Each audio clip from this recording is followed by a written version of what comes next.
Hello, my beautiful people. Thanks for visiting Docentes DigitalesTV. In this video, we're going to do the feedback session from the previous video. If you're here for the first time, I recommend you watch the previous video where we talked about the NATO alliance. Now, let's test what you've learned. Was NATO created in 1999? No. NATO was created in 1949. Does NATO stand for North Atlantic Treaty Organization? Yes, that is correct. Was the main purpose of NATO to organize the Olympics? No, its main purpose was to provide a united defense against threats. Did the United States join NATO in its early years? Yes, the US was one of the founding members.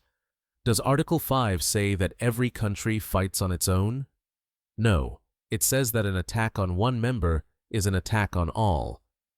Has Article 5 ever been used? Yes, it was used after the September 11th attacks in 2001. Is NATO made up of just 12 countries today?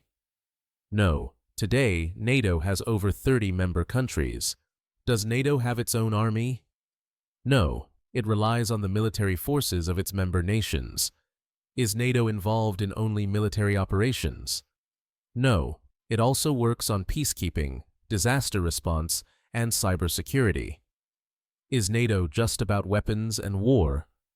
No, it represents unity, cooperation, and democratic values. Remember to watch the video again if you want to reinforce what you've learned. And don't forget to subscribe to the channel so you can stay tuned for our next exciting videos about learning English and American culture. See you in the next adventure.